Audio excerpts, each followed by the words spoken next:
Another important aspect with the storm scene is that it represents a gear change in the story. So this is really the first time the characters are leaving the relative safety of the start of the game, and we definitely wanted to find a way to represent that in the art. So what we have here is we have a shift from the lighting style at the start of the game, which is very much a found lighting style. It's all lit by the sunlight and bounce light. There's no artificial light sources at all.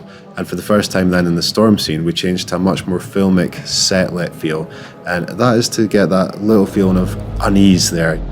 There's a colour change also, so we go from a natural grade to more of a blue-green tint, and that also brings that feeling of unease that everything might not be quite right. And it's the first time in the game that we really see that. So it kicks off then what is to follow in the rest of the game in terms of the horror aspects when they do get on board the ship. As well as that, there's a really important change of camera in terms of when the storm starts. So we go from a more composed, steady camera to a really handheld feel. And the idea there is that we want to emphasize the effects of the storm and have a lot more kinetic feel to the camera work. Also, the feeling there is that you want the audience present in the scene, so having a handheld, it gives this feeling that there's almost an unseen participant following around the characters filming this stuff.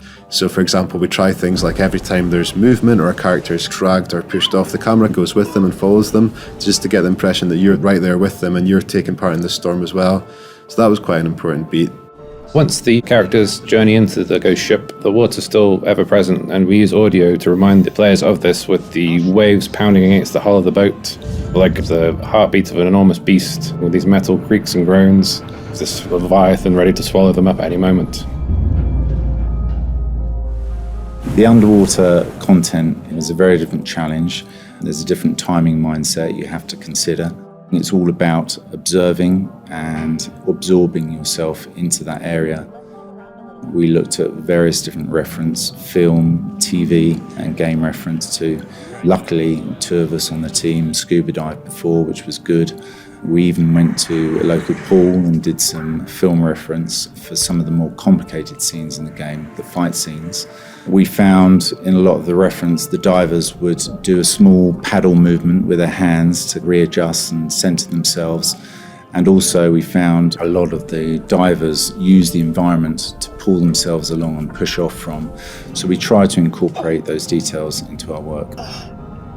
There's something really fun about shooting on stormy conditions, and there's something fun about conveying that. But interestingly, one of the things in conveying that in terms of CG is that you have to do a lot of things you'd maybe get for free if you were actually shooting it. So if you were really out there in a storm holding your camera, you would be getting blown around and you'd be getting rain on the lens or whatever you might get. When you work in CG, everything's automatically clean. So sometimes it's about how you can dirty up the shots and bring back some of those natural elements to convince the viewer that actually that storm is real.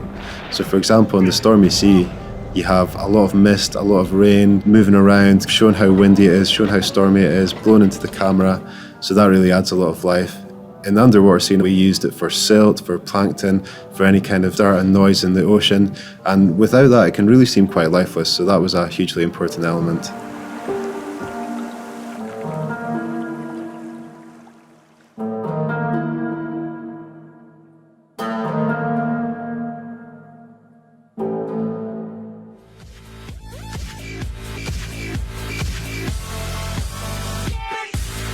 Like and share if you enjoy the video and think others might benefit from this, and of course subscribe and hit the notification button if you are new to the channel and want to be notified every time I post a video.